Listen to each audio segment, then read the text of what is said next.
Toys are like little puppets or miniature actors. They can be the mouthpiece for stories we make up as children. It's often been the assumption, though, by some, that an adult that plays with toys has an unhealthy mind or is stupidly childish. I don't believe in such nonsense. I played with my toys till I was about aged 18, I'm 22 now, and my mind is firmly set in sanity. My friends will argue differently, but I can assure you, I'm sane. Playing with toys is a fun activity that fuels the imagination and inspires our storytelling skills.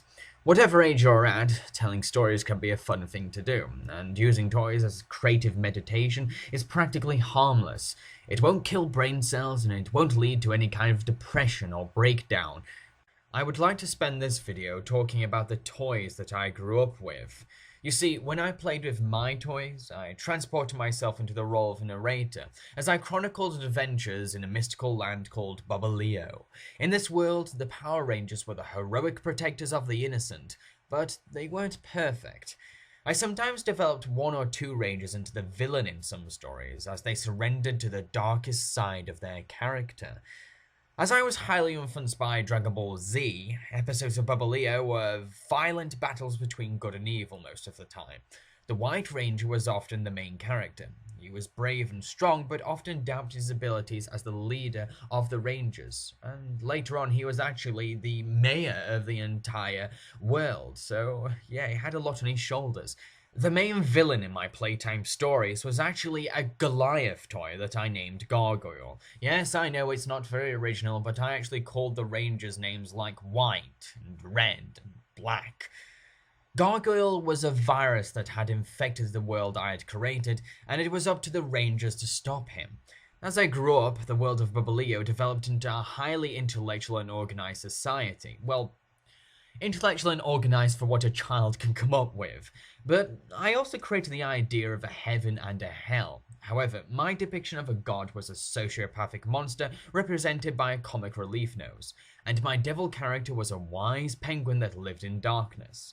My stories for Babaleo often got very complex at times, but they always remained consistent and faithful to the previous games I had. I also created my own toys, the Yogs, little paper aliens that I designed myself.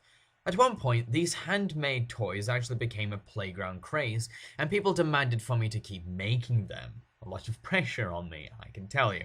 Speaking of playground crazes, I'll list all the fads that spread across my playground. Beyblades. These were toys that could battle by spinning into each other in a plastic stadium.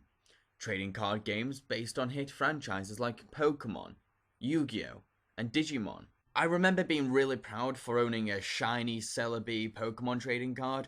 Sadly, it got destroyed in the wash and I was so distraught.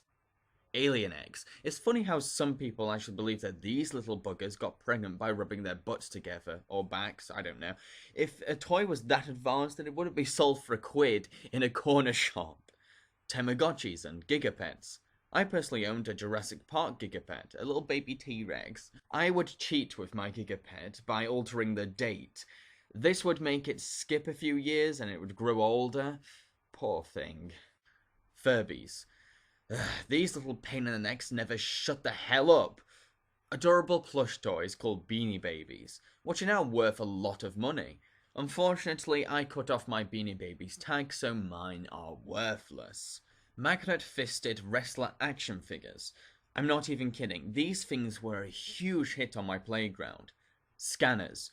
Toys designed to find monsters in barcodes.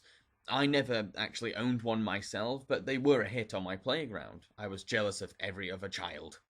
I was actually the only one on the playground who owned a Digivice toy at one point. It made me a bit popular, briefly.